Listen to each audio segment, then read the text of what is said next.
I don't want to continue telling you had an outbreak because a truck came in, because the guilds were not quarantined. We all already know all that. I don't want to do that. And the only way is doing real-time biosecurity. We need to know what's happening, and also to empower our people to say, no, you're not coming in. No, this truck is not going to go across the fence. When we have that, I think that we'll be able to manage that part that is being very, very important. And then we go into the farm with our people, and our people are going to start understanding.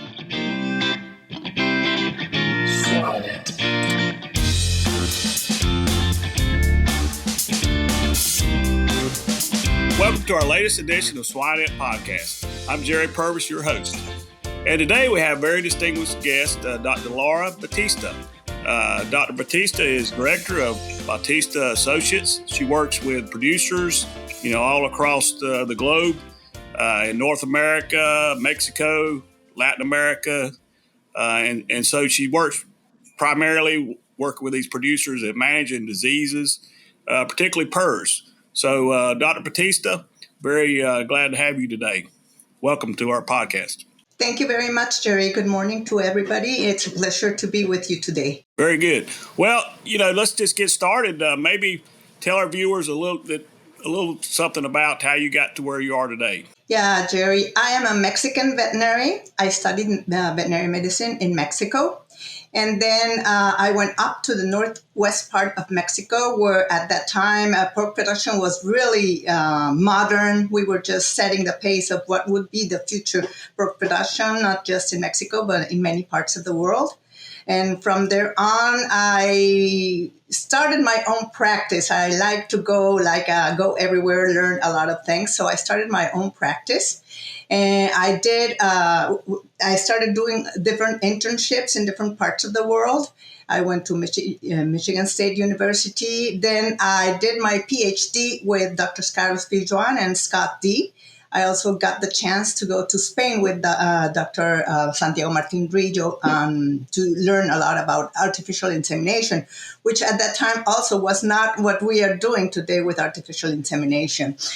And then today, after I finished my PhD, I was invited to come to the University of Montreal here in the province of Quebec.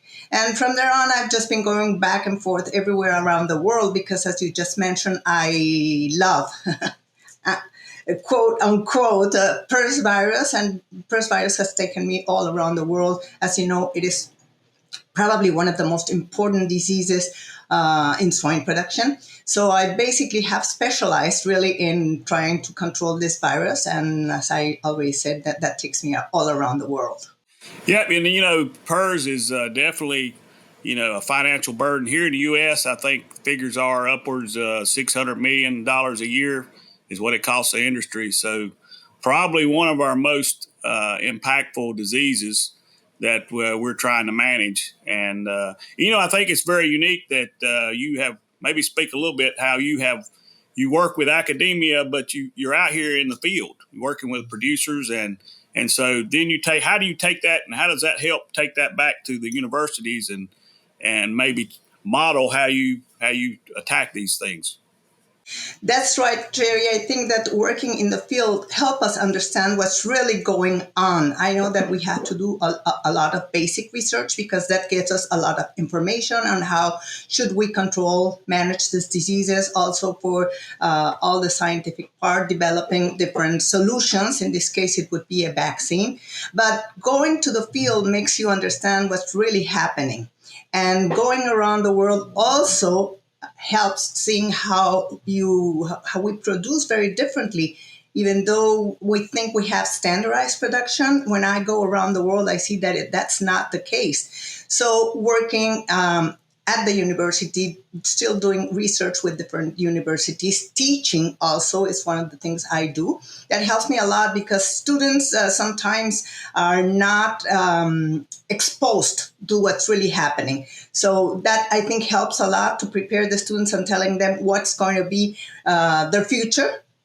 And then, of course, being talking to producers, to different veterinarians. I think that gives you a very global understanding of what we should be doing, not just with PRRS virus, but with many other diseases.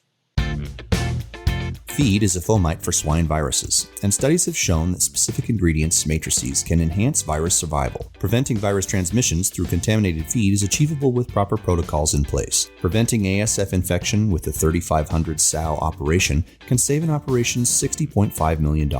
Feed sanitation ensures that clean feed moves throughout feed production and remains pathogen-free until consumption. Both Terminate and Thineo have been evaluated against viruses and found to be effective in reducing the viral load in feed and preventing clinical disease.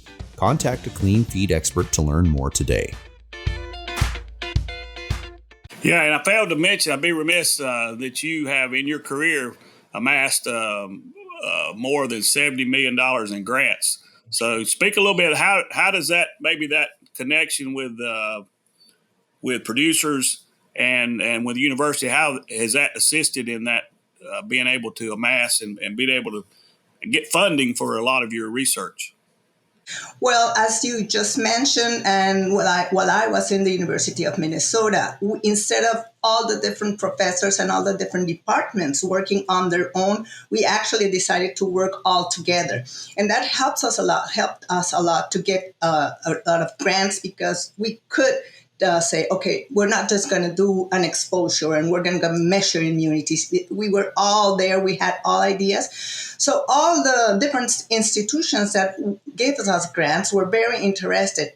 For us also as a student there, and then afterwards as a teacher, that was very interesting because you could listen to many different opinions. Sometimes they were totally different. But then getting all that money would help us solve all these different problems. And that was something I learned at the University of Minnesota. That was, aside from the PhD, that we should all work together. Then when I came here to Montreal, and now that I do some research with the University of Laval in the city of Quebec, and also with the Center of Swine Development also in Quebec, we've learned to do that. I brought that, not just one specific answer. We have to have many other answers at the same time, and that makes it very interesting to all the different institutions, to all also the universities, to say, okay, this is very worthy because you're going to solve many different questions, hypotheses. We also take students with us to the different farms, to the different parts that we're going. So that's also very important, to expose the students to all these different things. So that makes it much, much easier to get grants. If not, as you know, unfortunately, right now the budgets are going down to grant all this money for research. So when they see that there's a group that you are all together, and that you're not only going to answer very basic, molecular biology, all this very important things, but that you're also going to take all these things down to the ground to all the producers, it makes it much, much easier to get the grants. Very good point. And also you think the collaboration that you've been able to work with all these different individuals. We don't have an unlimited amount of funding, so it's important, I guess, that we take that money and we apply it to the areas efficiently to find the answers to these problems. So let's just dig in a little bit. You mentioned, PRRS as being a focus of yours, and in a very pertinent disease that we face here in the U.S., particularly with the new strains that we're seeing. What have you learned as you've gone around and about this virus? What are some new things that maybe you have that you have been able to figure out? Well, Jerry, you said just in the United States, or particularly no. What we have learned now today is that PRRS is all over the world where there's swine. We've learned that what we call hypervirulent strains are all over. It was very interesting. I was in Spain about 2 or 3 weeks ago. We were talking about that did those strains start in the United States? Then those strains started, we started seeing them in Spain. No, and actually we were just doing a timeline and they all started basically at the same time. It doesn't mean that they are the same strains. They're very different strains, because we have the European PRRS type 1 and then we have the what we would call the American type 2. They are extremely different, but what we've learned lately is something that some of us at the scientific community were not convinced, which is what they are recombining. There's a big recombination of strains, and that has made us think, what are we doing? How are we allowing this recombination of strains, as we have gone through almost 35 years that PRRS virus has been here. We've learned that, in my point of view and many others, we're just sort of like setting the table for PRRS virus to do all these different things that we are learning today. Because PRRS virus, I always say, is a very intelligent virus. If you just let him a little open door, he'll go in there. It will go in there. And then, we can start having mutations, recombinations, something that is also what we've seen lately. We can find 2 or 3 different strains in the same farm. So when you find this and you compare it to other viruses, even if it's an RNA virus or DNA virus that don't mutate, are not probably, we would say, as pathogenic or virulent, then you see why we're having all these different outbreaks, why we're not able to control it today. So I think I always present, when I present a conference or I'm teaching a class, I always talk about the non-negotiables. With PRRS, we have started, we'll say, okay, we cannot just like a Chinese buffet, I'm not going to take this, and with these 5 things, I'm going to be able to solve the problem at my farm. So Monse Morelia, a long time ago, started talking about these non-negotiables. But I can tell you, Jerry, 30 years ago, I think it was sort of easy. Even though we had these large populations, it was not as virulent as we're seeing PRRS virus right now. It was not causing all these different problems that we're seeing both clinically and then what we see when we do necropsies or when we send our samples to the pathologist. And also, Jerry, something that has become extremely different is because of this recombination of all these different strains at the farm, diagnostic has become extremely important. But producers sometimes say, really, do I have to spend all this money in diagnostics? So it's very important that we tell them yes, because then we'll be able to understand what's happening at the farm. I am very happy that today we have this next generation sequencing, because a lot of answers we were not able, a lot of questions, we were not able to answer. Thanks to this new generation sequencing, we are able to understand what is happening. A lot of time, many times, we were very frustrated because I'm doing things correctly. What's happening? So again, it's just like all of us working together. You talk to the different clinicians at the university, to other people at the university. I work a lot with Minnesota and with Iowa. And then they have all these different questions from other producers, from other clinicians, from other veterinarians in the field. And then we're starting to see the same thing. And then you say, okay, something is going on. What are we not doing correctly, or what correctly? And how should we change? What are the important things we should be changing? Because in this 35 years that we've worked with PRRS virus, we've learned a lot of things that today nobody would even think about it. I was just thinking before our interview, like not testing boars in an AI stud. Today, it's like we know we're going to do it. We're not going to worry about that point.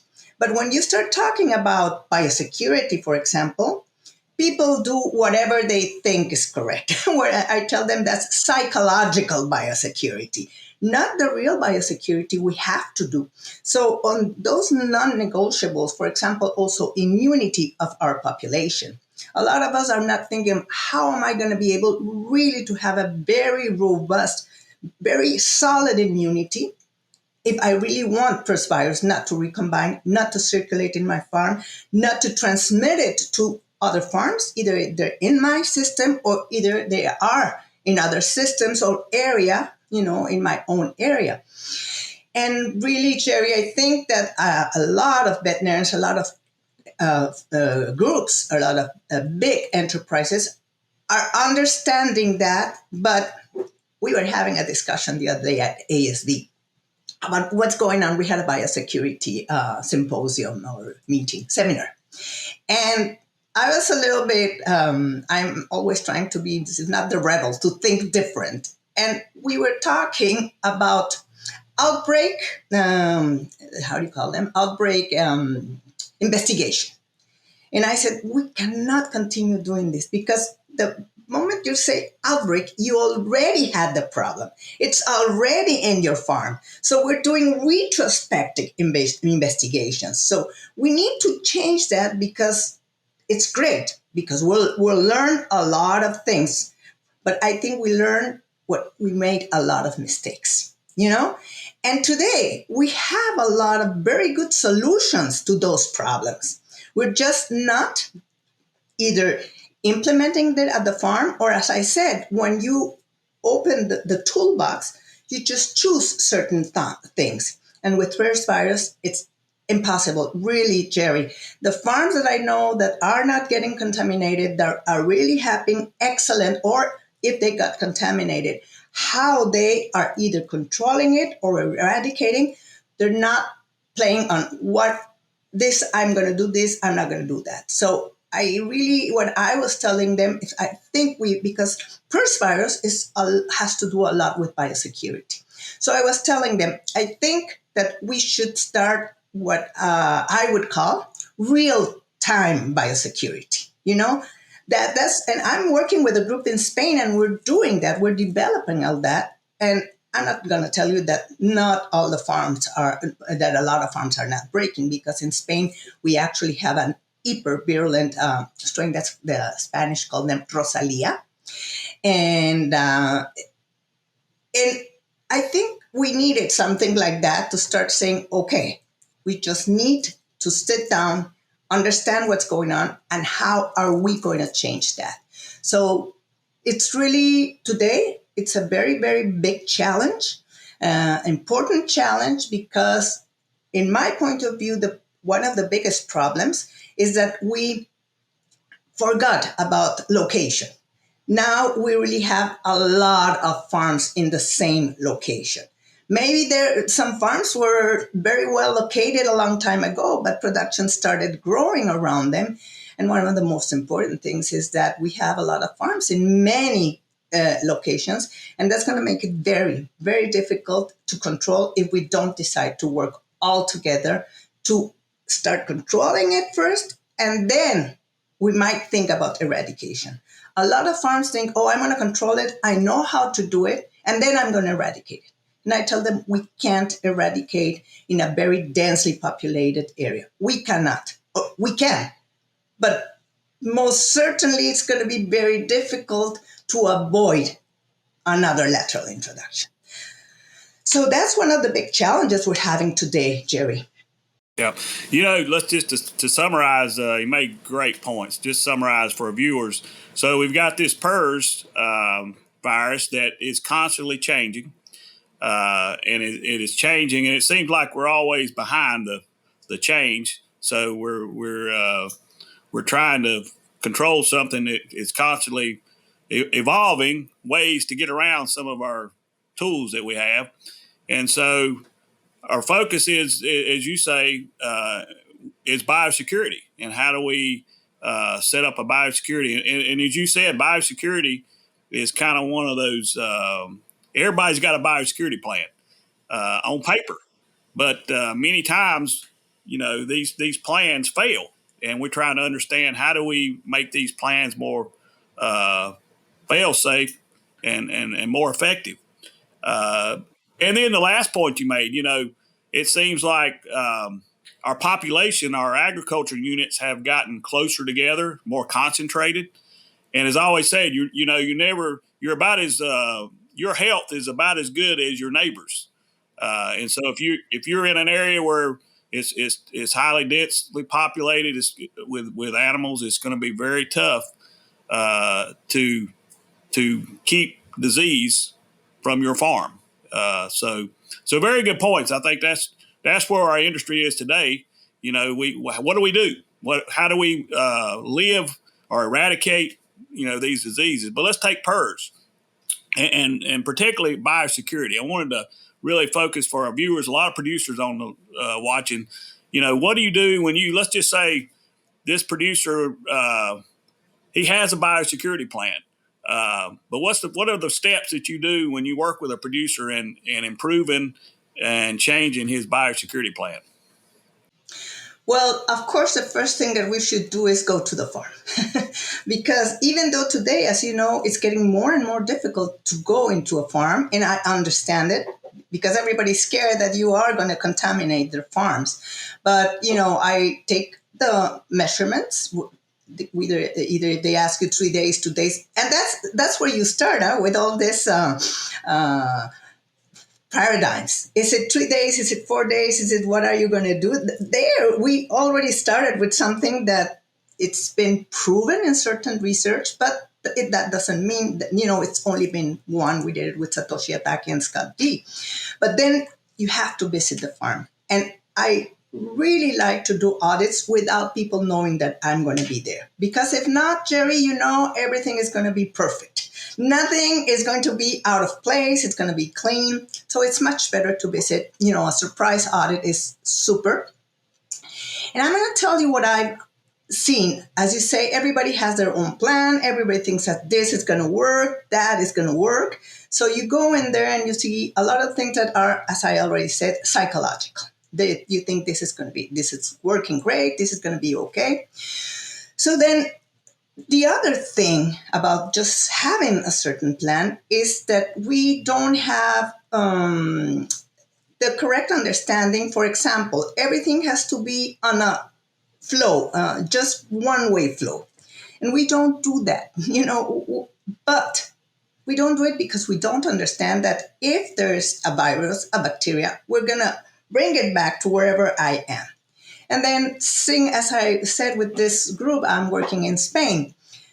We are doing something that's very interesting. We have a beacon that when you go into the farm, everybody has a little beacon, and you're going to be followed in real time where you're going to be going back and forth.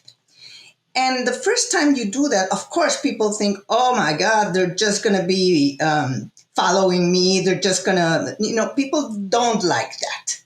But when you tell them, okay, the only thing I need to know is how you're going, what's your flow, so I can understand, and then we can talk about all this. Once I understand that, it's great. And then, Jerry, you see that we are inside the farm. We are the ones that are moving those different pathogens. And when you tell them and you show them in a chart, they say, no, I didn't do that. And I say, well, your beacon is telling us that you were here, there, everywhere. And we've been finding a lot of very interesting things. And it's not people's fault. It's our fault as veterinarians, as owners, or because we're not letting people understand the importance of that, why we should not be going, taking dead animals all the time and then coming back into, for example, a farrowing room. It's not their fault. I think that one of the things that we really need to do is this seminars, these workshops to explain people. I know it's going to be harder. Work becomes harder when you really implement real biosecurity. There is no way it's going to be easy, But if we really, when you tell them you're not going to be having so many dead pigs, you're not going to have to inject so many pigs, you're not going to have all these things, because it is becoming a psychological problem, Jerry. I am very worried. A lot of the people I work with, my producers, really the impact, particularly today, of PRRS virus, of these outbreaks that we're having, they are really having a psychological impact in our people. When you tell them, we're going to do all this following, we're going to do this, but then we're going to establish a plan where it's not going to take it's going to take a long time. It's not going to be for tomorrow. When you explain them and you can chart that, you can show them in the computer, oh, they say, okay, now I'm understanding where we are going. Because today I think that washing a fair room, more or less we can say all of us have understood how to do it. But just how do we as people, how do we work? Why do we have to have a disinfection room? How should we really check that those material, no matter what is coming in, is really disinfected? For example, I tell them, you're not going to have any more surprises about a truck. When you open the door and the truck is already there, and where are you coming from? I don't have the information. That's not going to happen ever again, because a truck will not be able to come close to the farm if it doesn't have, permission, but that has to be done back at the office. Because when you do these outbreak investigations, the first thing you have is, oh yeah, a truck came in. I remember 2 weeks ago, and then all the things that happened. And we don't realize how important those things are. I told Dr. Holcomb, because he's Lara, we have to still do all this. I said, yeah, Daryl, I understand, but I don't want to continue telling you had an outbreak because a truck came in, because the guilds were not quarantined. We all already know all that. I don't want to do that. And the only way is doing real-time biosecurity. We need to know what's happening, and also to empower our people to say, no, you're not coming in. No, this truck is not going to go across the fence. When we have that, I think that we'll be able to manage that part that is being very, very important. And then we go into the farm with our people, and our people are going to start understanding. I was telling the other day somebody that I went to marvelous farm, incredible farm in Spain. Probably one of the best farms I've seen in my life. Incredible biosecurity, everything. But as the owner was, we were on his truck and he was showing me everything, because I was not able to go into the farm until I have my quarantine days. And suddenly one of the workers comes out of the loading chute and he jumps, he smokes a cigarette and he jumps back again and he goes into the farm. And the owner just didn't say anything. And I would say, I'm not going to say anything until I had just met him that day, And I said, should I tell him?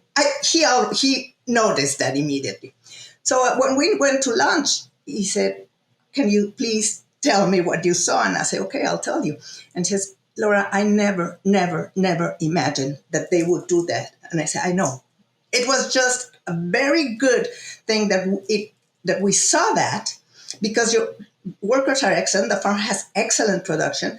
But that little simple thing, because it's a loading chute, you're adding a lot of the truck can be dirty, the tires can be dirty, and just jump out and then go back into the farm.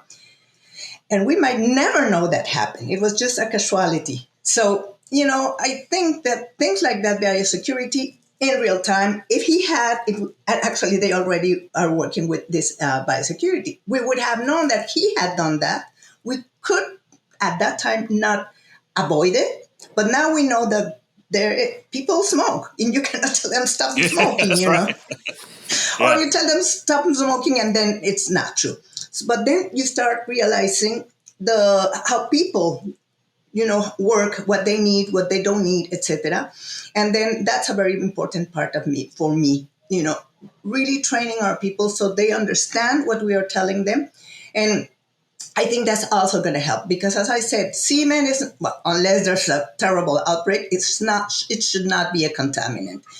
People, if we really train them in showering in, showering out, it's not a problem. I think most people even like to do that. But things like I just mentioned are things that we don't think about, that we wouldn't even think about it if we were not doing this real time. Surprises me. We have real time record keeping. We have a lot of things, but biosecurity, at least in my point, I'm really happy that I'm working with this group. We're learning so many things, just like Dr. Andrea Aruda in one of her papers told us they're hyper disseminating farms because they're always contaminated. There's always, she has an excellent article which says these 3 farms are the ones that are spreading PRRS virus because they're always, contaminated. They have a very virulent strain. Oh my God. And we're working with the other farms, not with the hyper disseminating. So it's very interesting the way we are, well, at least we are trying to explain and then to implement this different type of biosecurity. Yeah. Awesome. I mean, there's a lot of gold nuggets in that. And I just want to review, I think it's so true. First point, visit. We got to visit the farms, see what's going on. A lot of times, when you visit, and then you made a good point, make a surprise visit.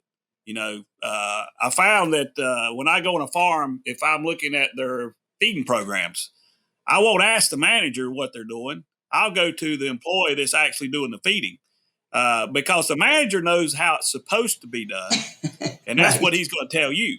The employee maybe doesn't even realize he's telling you something that he probably shouldn't be telling you. That's wrong, and so you'll get the real story if you talk to that employee. So I think that's a very good point.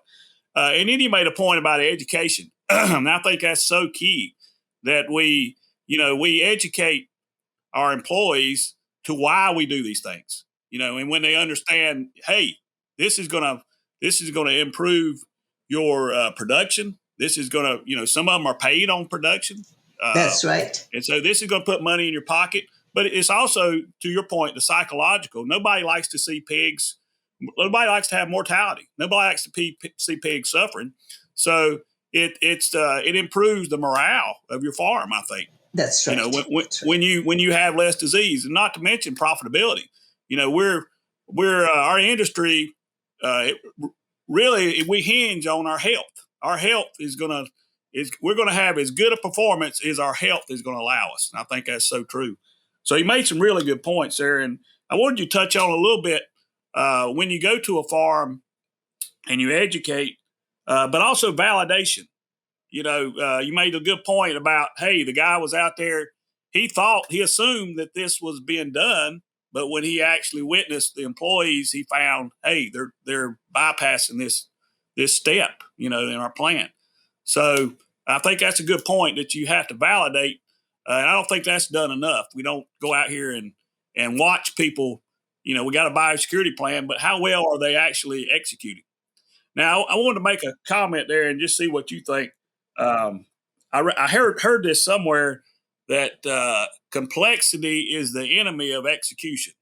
So maybe talk a little bit in relation to a biosecurity plan. How is that true? Complexity is our enemy, possibly. Definitely, Jerry. I've learned sometimes I go to a farm and it takes me like an hour before I can go and see the pigs. And then you have to take your shoes here, then your underwear here, then a bench. Then, by the time you have the third barrier, you say, what's going on? And then are you people, number one, understanding? And are they going to repeat it every day? All the things we're asking them to do. Well, we found out that there are certain very easy ways for people, to just to stop that transmission. So yes, definitely. The more complex that you do that, people are going to have difficulty to follow them. And as you just said, Jerry, one of the problems we're having in our industry is we have a very high rotation, personal rotation. And then how are you making sure that this new person or this other person are really, really understanding, then repeating it, and then sometimes I'm really surprised about the rotation of personnel that we're having. And then how are you going to make sure that all these very complex situations repeat? And then maybe who's going to train that person to do it if that person, as you just said, we have not been validating if everything is understood and is being followed. So definitely, I think that there are, in my point of view, when I started working in Sonora, we had a very high biosecurity, but it was so simple. Everybody could understand it. We could all do it. And for many, many years, all of those farms I worked, they were all basically free from the PRRS virus was not yet in the picture. But we had other diseases that what would be transmitted, and we never had it, and it was very easy for us to say it. So yes, I think that we all try to invent, as I was telling you. Oh no, now there are some farms that are asking you 7 days of downtime. Come on. In 7 days, Yeah. what? Am I going to sit here in my office, or somebody else is going to sit in their office or at their home? And it makes no sense. The truth is, makes no sense. So yeah, I think very effective, but simple plans that they know what's going on, what is the scientific data, for that information, and then you just do it, and then that's going to work very easy. I totally agree with you, and I hope that this is a message that our audience could really think, meditate. What do I have in my farm? I'm not making it so complex that people are simply just not going to follow it, and that's the worst thing that we can do. Yeah, I mean, as you make things complex, I think people get frustrated because they honestly maybe they can't do their work and follow these rules. And so, to your point, make it simple. Have a few set of rules, but make those non-negotiables. As you said, we're not going to do Right, this, and right, these are a few things that we're not going to do, and we're going to execute this consistently because it only takes one slip up and you've entered a pathogen into your farm that, as you say, you may never get rid of that.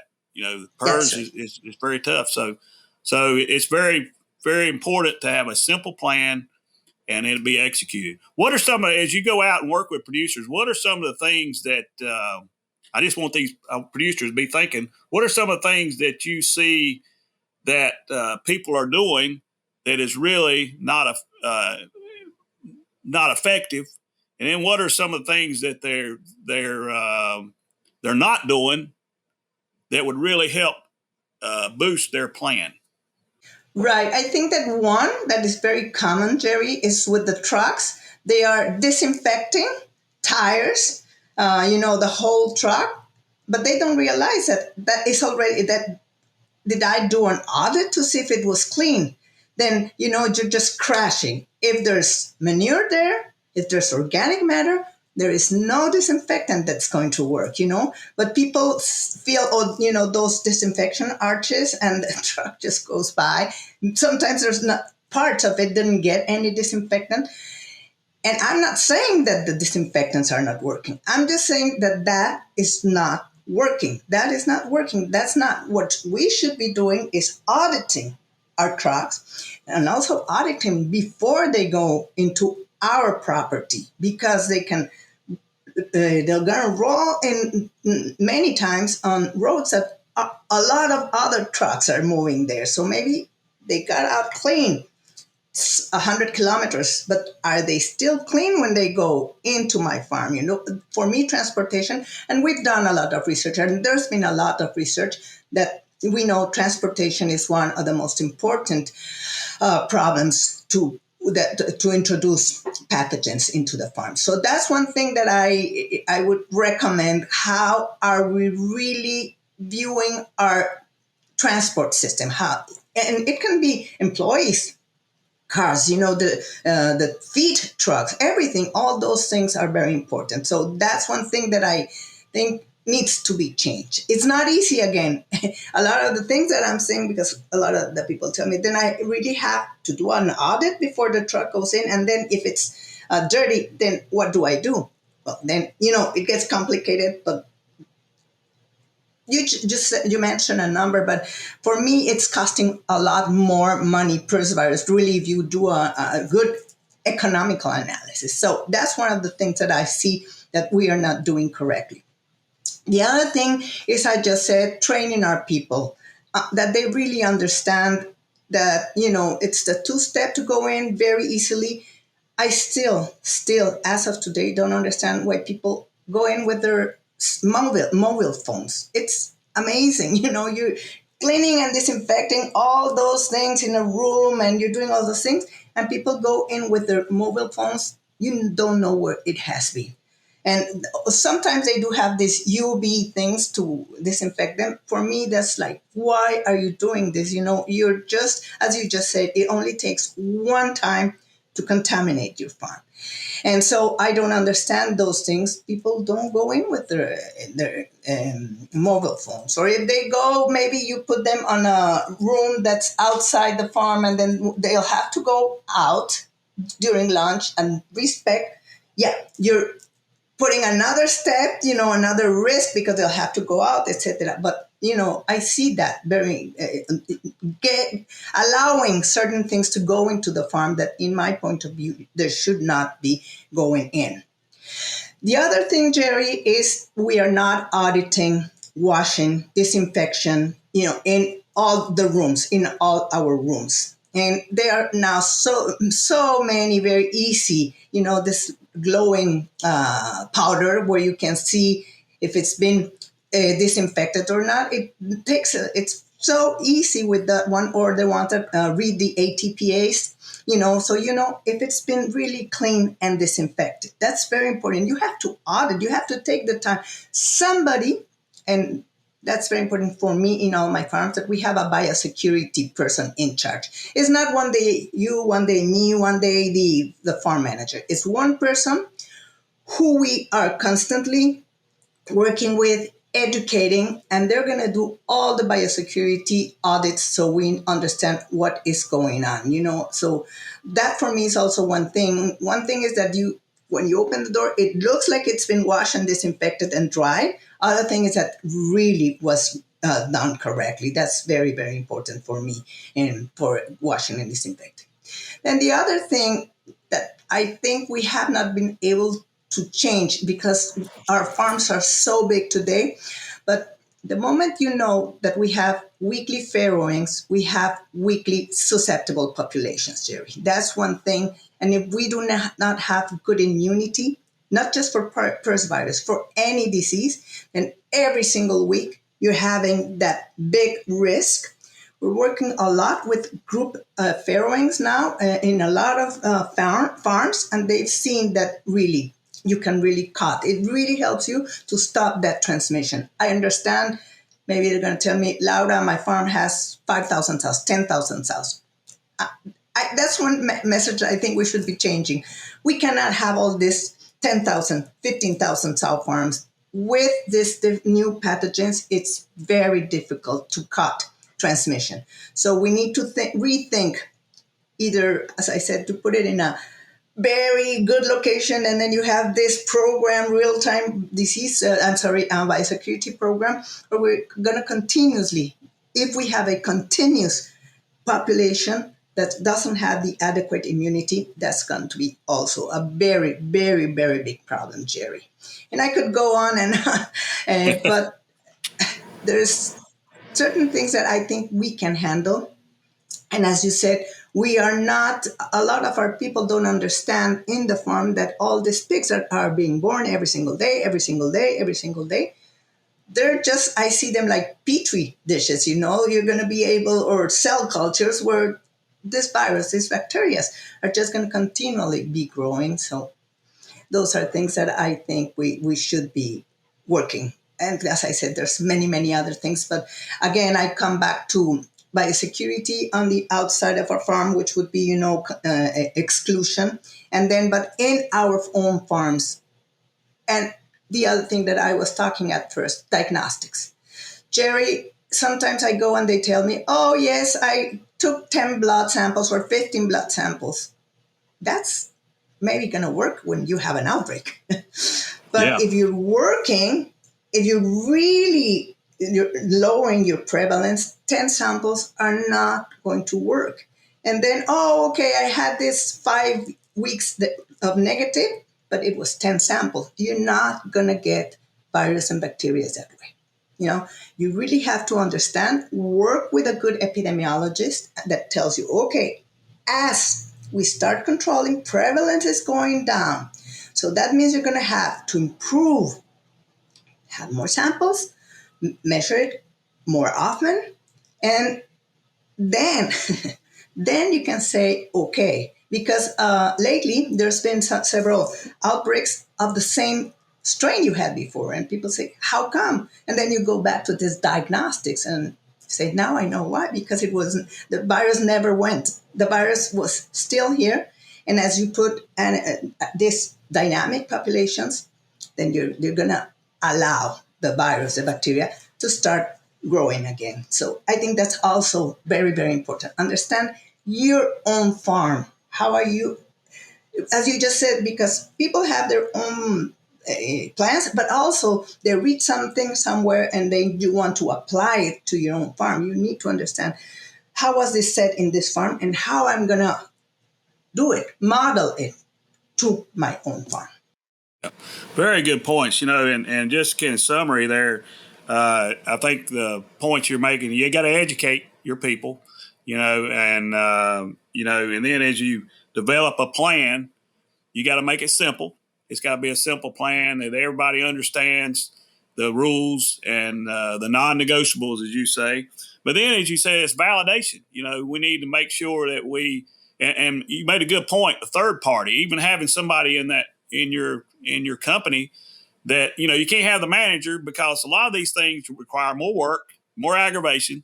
So it's very easy for them to skirt some of these things, and so you got to have somebody that's a third party that's evaluating how well you're performing. But then, as you said, diagnostics, it's always in flux. We got to consistently monitor the health of our farms and understand, what is our status at our farms, and constantly monitoring that. But I think that in a nutshell, if we do these things, we're going to be ahead of the game and better managing the health of our farms and our profitability, for sure. So all good points. It's time for our famous three.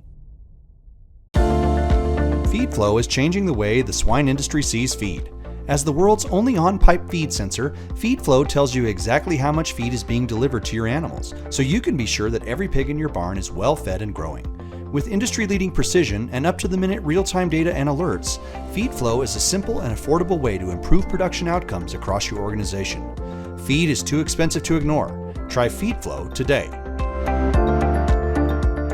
We're about to run out of time, so we want to get in our three questions, Laura. But first question is, what is your favorite resource? Could be a book or swine book, or maybe not even a swine. As I think a lot of us have answered, it's Diseases of Swine, of course. That's our Bible for all of our veterinarians. But also, we have Google Scholar, or Scholar Google, where you can find a lot of very good information, very, very good information. And that would be as for reading. But I also have, for example, I'm going to tell you, University of Minnesota, the swine group, and also Iowa State University. They are always there. They are always there to answer your questions. I am so fortunate. I can tell you there has never been one time I've asked them a question that they do not respond. It's amazing how they work. I really like that. And thank you for those guys. For sure. And I guess maybe our next question is, if you think back about over your career, who was your most influential person that impacted your career and where your direction? There's two. Dr. Mike Schwackert. I worked with Mike. While I was doing one of my internships in Sonora, and he really made a difference. Mike was a person working at the farms, a very practical veterinarian, and he taught me so many things. He made my, going into veterinary medicine to the swine farms much, much easier. He was amazing and also a good mentor, but also a good friend. And the second person, of course, Dr. Carlos Pijuan. Carlos, when he invited me to go and study, I knew Carlos before, but while I had this opportunity to work with him those 4 years, amazing. He really changed my life because I'm always was very practical, but then he also made me think, the critical thinking that we do need, not to implement things that are not going to work, that are not, or question those things. So Carlos Pijuan also. Very good, very good. Two sounds like very influential and very good mentors for your career. lastly, what do you think are in your field? As a researcher, as a consultant, what are some of the key characteristics that make a person as yourself effective? What are some of the key characteristics that we need? I think, Jerry, you have to be very proactive. We cannot sit down and wait for things to happen. So you really have to do things. I think that we have to challenge. We cannot continue with status quo. Sometimes that is difficult. Sometimes people feel aggravated. Sometimes people think that you're criticizing them. But I don't think we can stay the way we are. And the third thing of course, we have to study a lot. We have to be prepared, talk to everybody. But one thing that my dad taught me is that if I think of something, if I think it's going to work, I should go ahead and do it. There will be many people that will challenge you. There will be many people that will try to stop you from doing it. But I think that you have to believe in what you want to do. You have to prove it right or wrong, but at least you have to do it. And then a lot of satisfaction comes by at least being this way. I'm the way I am.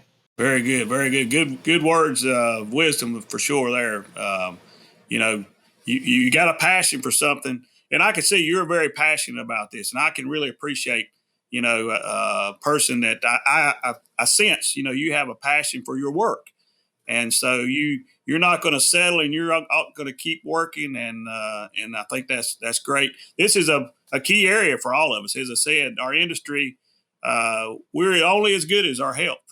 And it's getting tougher. As you said, now we've got more farms, we're closer, and we really need to evaluate and really think back and reflect on what we're doing and how we can do better and manage this, our disease challenges. So very good. I really appreciate you being on the podcast today. I think viewers got a lot of golden nuggets that they can take home and go to work on their biosecurity plans. But anyway, it's a pleasure. Enjoyed having you on our podcast today, Laura.